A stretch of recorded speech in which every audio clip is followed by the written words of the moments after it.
David Wow with the Transparency Policy Project, and I'm here today with Mike Luca from the Harvard Business School, who has done really interesting research on the impact of Yelp on business behavior. So can you talk about how you came to this topic and what you found? So I've always actually been interested in different disclosure policies. Prior to doing this as a graduate student, I had thought about rankings and some traditional ways that people would learn about a product quality. And I started thinking about the digital age and how the internet is changing the way that we make decisions. So I stumbled upon Yelp as a very prominent consumer review website, and started looking and seeing that over the past half decade or so there's been the proliferation not just of Yelp but other sites like TripAdvisor and Angie's List, where people could go online and get all this crowdsourced opinion about products. It was unclear whether or not this is something that consumers are using, or if this is something that has a small niche group of people who are leaving their reviews and reading.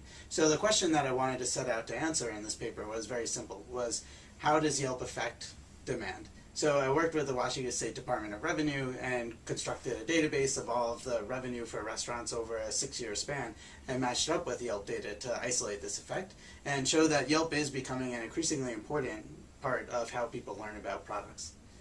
So how big of an impact does Yelp actually have on how a restaurant does? The main thing that I look at in the paper is actually stars. So what I could show is that when you get a 1-star increase, and now ratings are done on a 1 to 5 scale, one 1-star increase leads to a 5 to 10% increase on revenue, depending on different conditions. So the effect is quite substantial, but it comes with an important caveat, which is that Yelp doesn't affect all restaurants.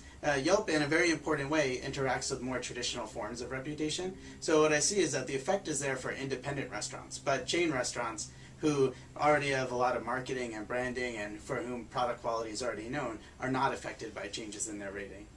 So talk a little more about that. So why especially is it such a big impact for independent restaurants? So quality disclosure is really most important in markets where there historically has been little information. And you could expand that thought to think about what types of restaurants do we have information about. In Seattle, at any given time, there are 1,500 restaurants. Seattle's a market where I was looking. That's more restaurants than anyone could possibly sample. But you should expect to see consumer reviews to have the largest impact where people have the least information. Mm-hmm. So there really is nothing new that you could learn, or little new that you could learn about a chain restaurant on Yelp. I see. So should we be confident in the opinions people have as a guide to their behavior? I mean, your results say they do have an impact. Is that a good thing socially? So I think in some ways this research has opened up more questions than it's answered. So I wouldn't confidently say that for sure in every situation reviews are a good thing.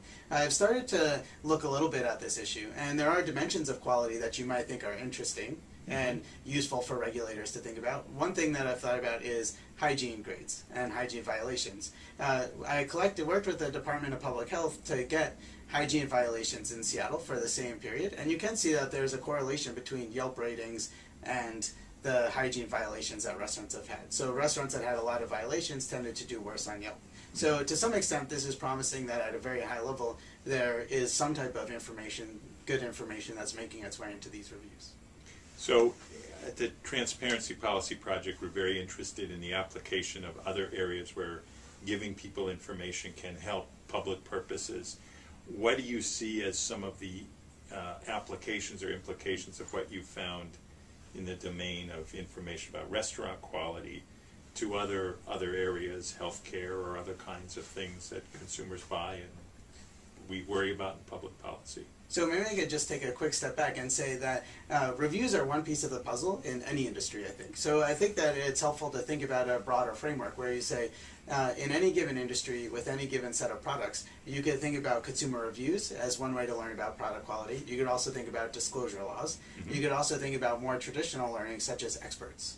So I think industry to industry, and this is something we're still trying to get a better feel for, the importance of each of these is going to change. Some of the rules of thumb, I think, are industries where there are a lot of products and not much information, there's a larger scope for reviews to have an impact.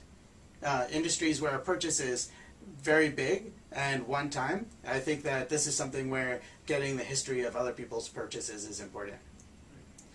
Industries where there's a small number of products, I think experts do a much better job. And so in your future work, you're going to be looking more at this question about sort of thinking about where this kind of information can be more or less useful combined with other sources. Exactly. So I think that where the industry needs to go is to try to say, what does an overall reputation website look like? Or what would a reputation system look like that's broader than just reviews? So the questions that I think are promising for future research are, what's the relationship between expert reviews and consumer reviews? Are they complements or substitutes? What's the relationship between disclosure laws and consumer reviews? Are they complements or substitutes? I think the answer is going to be that there are conditions under which there are complements and conditions under which there are substitutes. So this is something that I've been thinking about in ongoing research. Interesting. Thank you very much for talking with us, Mike Luca. All right, thanks for Harvard having Business me. School. For the Transparency Policy Project, I'm David Weil.